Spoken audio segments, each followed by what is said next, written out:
Bonsoir à toutes et à tous. Merci de nous rejoindre sur Cathol TV Gabon pour notre nouvelle édition d'information. Tout de suite, les titres. Magistère universel, Angélus du premier dimanche de l'Avent. Réveiller son âme du sommeil grâce à la prière. Magistère local, célébration du 40e anniversaire des apparitions de la Sainte Vierge Marie à Kigali, au Rwanda, à la cathédrale Notre-Dame de l'Assomption. C'était le samedi 27 novembre dernier. Dans le magistère local toujours, interview avec le Père Jean-Paul du Christ Rédempteur sur la vie aussi bien naissante qu'en phase terminale. C'était tout pour l'équipe, leur analyse dans un instant. Pour ce premier dimanche de préparation à Noël, premier dimanche de l'Avent, le Saint-Père a délivré une catéchèse sur l'indispensable éveil de l'âme grâce à la prière, afin de lutter contre le premier des ennemis spirituels, l'acédie. Le pape François nous invite à rester éveillés et prier en tout temps.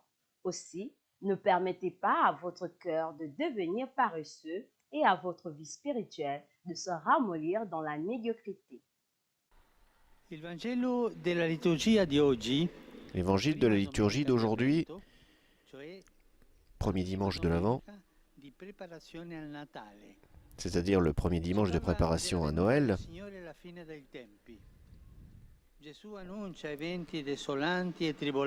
nous parle de la venue du Seigneur à la fin des temps.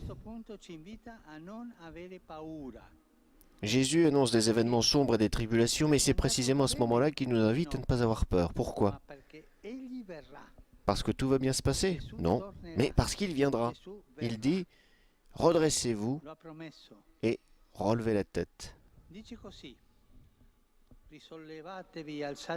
car votre rédemption approche. È bello ascoltare questa parola di incoraggiamento, risollevarci, alzare il capo, perché proprio nei momenti. Il est bon d'entendre cette parole d'encouragement. Se redresser et relever la tête parce que c'est précisément dans les moments où tout semble fini que le Seigneur vient nous sauver. L'attendre avec joie même au milieu des tribulations, dans les crises de la vie et les drames de l'histoire. Attendre le Seigneur. Mais comment relever la tête? Comment ne pas se laisser absorber par les difficultés, les souffrances et les défaites? Jésus nous montre le chemin avec un appel fort. Tenez-vous sur vos gardes, de crainte que votre cœur ne s'alourdisse. Restez éveillés et priez en tout temps. Restez éveillés, de crainte que votre cœur ne s'alourdisse. Restez éveillés et priez en tout temps. Restez éveillés, c'est donc la vigilance. Arrêtons-nous sur cet aspect important de la vie chrétienne. Les paroles du Christ nous montrent que la vigilance est liée à l'attention. Être attentif, ne pas se laisser distraire, c'est-à-dire rester éveillé. La vigilance signifie ceci. Ne permettez pas à votre cœur de devenir paresseux et à votre vie spirituelle de se ramollir dans la médiocrité. Faites attention car vous pouvez être des chrétiens endormis. Et ça, nous le savons qu'il y en a beaucoup de chrétiens endormis. Des chrétiens anesthésiés par les mondanités, sans élan spirituel, sans ardeur dans la prière. Ils prient comme des perroquets, sans enthousiasme pour la mission, sans passion pour l'évangile. Des chrétiens qui se regardent toujours vers l'intérieur et qui ne regardent pas vers l'horizon. Et tout cela conduit à la somnolence, à poursuivre les choses par inertie, à tomber dans l'apathie, indifférent à tout sauf à ce qui nous arrange. Et ça, c'est une vie triste. Il n'y a pas de bonheur là. Mais En réalité, c'est le contraire. Nous devons être vigilants afin de ne pas traîner nos journées dans l'habitude, afin de ne pas être alourdis, dit Jésus, par les fardeaux de la vie. Parce que les fardeaux de la vie nous appesantissent. Aujourd'hui, c'est donc une bonne occasion de se demander qu'est-ce qui pèse sur mon esprit. Dans le magistère local, c'est le samedi 27 novembre 2021 à 16 heures à la cathédrale Notre-Dame de l'Assomption que son Excellence Monseigneur Jean-Patrick Ibaba, archevêque métropolitain de Libreville, a accueilli la Vierge de Kibéo tout en présidant une messe pontificale dans sa cathédrale. En effet, il y a 40 ans que la Vierge est apparue à Kibéo au Rwanda. Cette messe a vu la participation de plusieurs prêtres, religieux et religieuses, et de tous les laïcs venus partager ce grand moment de joie que la Sainte Vierge Marie a fait son entrée dans l'Église. La mère de l'Église, quand il a dit à son disciple bien-aimé Jean, voici ta mère. Et on dit qu'à partir de ce moment-là, eh bien, Jean a pris Marie. Alors, en accueillant Notre-Dame du Verbe, nous voulons d'abord dire merci au Seigneur pour toutes ces merveilles. Oui, le puissant a fait pour Marie, mère de Jésus, de grandes choses. Marie est au cœur de la vie de l'Église. Donc on ne doit pas avoir peur d'honorer, d'aimer la Vierge, n'est-ce pas? Parce que, eh bien, elle est au cœur de la vie de l'Église. Et toute la spiritualité catholique est arrosée par un grand amour de la mère du Seigneur. Et on peut dire que nous ne connaissons pas de saint qui ne soit dévot de la Vierge Immaculée. Et alors, nous aussi, nous voulons faire partie, et nous faisons partie de cette belle assemblée de tous les temps, de tous les âges, qui proclame Marie, bienheureuse, n'est-ce pas? Elle-même l'a dit.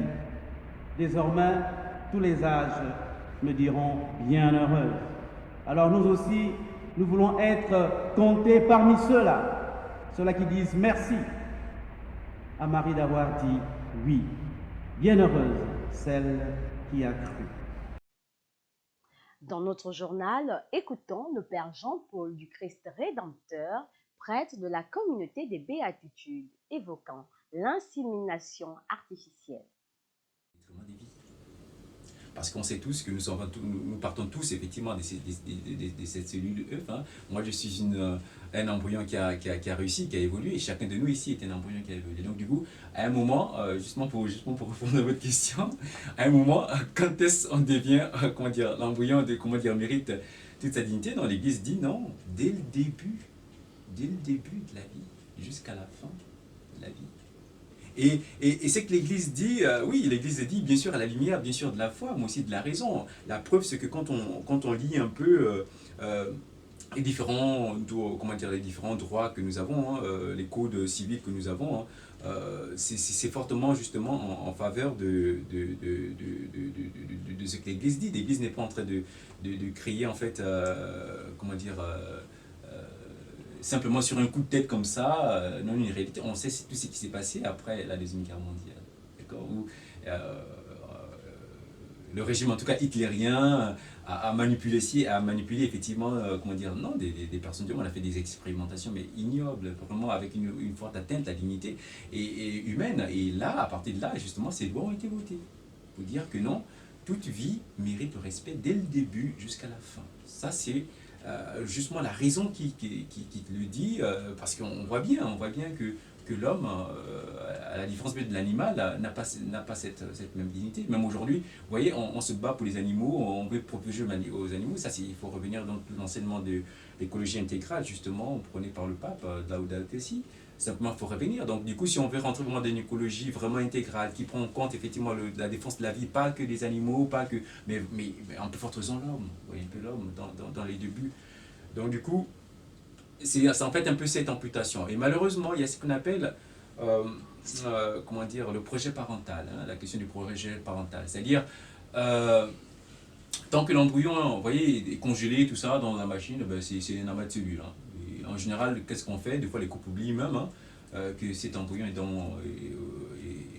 parce qu'on ne sait pas trop ce qu'on en fait. Il y en a tellement d'embryons qu'on a produits, on ne sait plus où est-ce qu'on les met. Et la science des fois récupère pour des recherches, hein, tout ça. Et le projet parental dit quoi? Le projet parental dit simplement, c'est-à-dire, si l'embryon rentre dans un projet parental, alors il devient une personne humaine. D'accord? On le considère à part entière comme celui le bébé. En fait, ça devient la grossesse précieuse, vous voyez un peu, avec tout l'intérêt qu'on accorde à une vie qui commence, vous voyez un peu. C'est-à-dire, en général, même dans les couples, hein, quand on attend un enfant, quand la femme ne voit plus ses règles, tout le monde est content. Parce que, elle n'a pas vu ses règles. Ça veut dire qu'il y a la vie. Ça veut dire qu'après, elle va tester, les bêta-CG sont élevés. On est content. On accueille la vie. Vous voyez un peu? Mais aujourd'hui, c'est plus ça. C'est-à-dire que tant que l'embryon rentre dans un projet parental, c'est une personne humaine. Donc, elle a tout l'intérêt qui va avec. Et subitement, quand elle rentre pas dans un projet parental, c'est un amas de cellules. Vous voyez un peu, comment dire, on peut dire quoi? Cette perversion de la pensée, où effectivement on réduit l'homme. En fait, ça nous arrange finalement. C'est nous qui décidons à quel moment c'est une personne humaine, c'est nous qui décidons à quel moment c'est pas une personne humaine. On oublie que c'est Dieu qui justement crée la vie. C'est pas à nous de décider que cet embryon devient une personne humaine, mais c'est Dieu qui crée la vie. Et l'Église dit, toute vie doit être protégée dès le début jusqu'à la fin. Pourquoi? Parce que justement c'est Dieu le créateur de la vie. Du collège régional 2021 dans l'archidiocèse de Libreville. Ouvert depuis le 25 novembre dernier par une messe présidée par Monseigneur Ezelu Chinekezi Obona Manaou, évêque du diocèse de Port-Gentil et président de la commission épiscopale Apostolat des laïcs, famille, vie et jeunes. C'est ce dimanche 28 novembre que s'est achevé les travaux du collège régional 2021 des équipes du Rosaire de la région Afrique.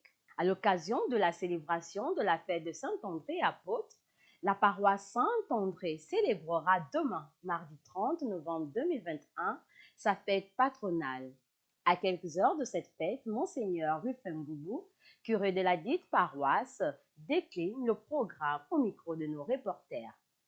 Bien, d'abord, merci de nous visiter ce matin et de nous permettre de vous donner le programme de la paroisse Saint-André. Ce sera donc le mardi 30, la Saint-André. Il n'y aura rien de particulier ici. Il y aura la célébration d'Eucharistie, mais qui sera d'abord précédée par le début de l'ouverture de la neuvaine à l'Immaculée Conception et aussi la neuvaine pour la clôture de l'année Saint-Joseph aussi.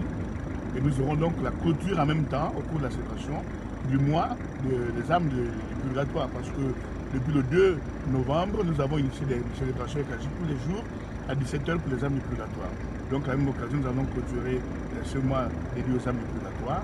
Nous allons célébrer la Saint-André à 17h, au thème de laquelle il y aura un apéritif, juste de manière symbolique, parce qu'il n'y a pas longtemps, nous avons déjà accueilli l'archevêque, donc on ne fera pas d'autres cérémonies particulières. À l'occasion de la célébration du bicentenaire du fondateur de la Congrégation des Sœurs de la Divine Providence des Créens, une journée porte ouverte sera organisée ce samedi 5 décembre 2021 à la paroisse Saint-André de Libreville de 10h à 16h. Une tradition respectée dans plusieurs paroisses, une récollection en vue d'entrer dans une nouvelle année liturgique. À Lambaréné, tout comme à Libreville, des prédications, des travaux en groupe dans un esprit synodal ont ponctué cette matinée spirituelle. Nous sommes réunis depuis 9 heures pour vivre la recollection d'entrer dans le temps de l'Avent. Nous avons commencé par la prière du chapelet, donc le mystère joyeux, mystère du jour. Après la prière du chapelet, il y a eu l'introduction avec le thème. Le thème qui est proposé pour cette recollection du temps de l'Avent, c'est le temps de l'Avent, temps favorable de préparation à l'accueil du Messie dans nos vies, dans nos familles et dans notre pays. Le texte qui éclaire ce thème, c'est celui du prophète Isaïe, au chapitre 9, versets 1 à 6.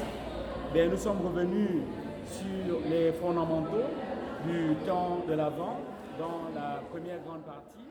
Les élèves des lycées et collèges de la ville du Grand Blanc de Lambaréné, au cœur du Gabon, ont battu le bitume, tout en réclamant la reprise des cours. En effet, depuis plusieurs semaines, les enseignants au Gabon sont en grève.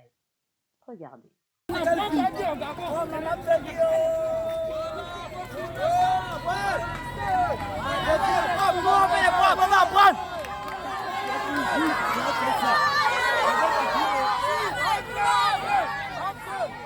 Saint du jour.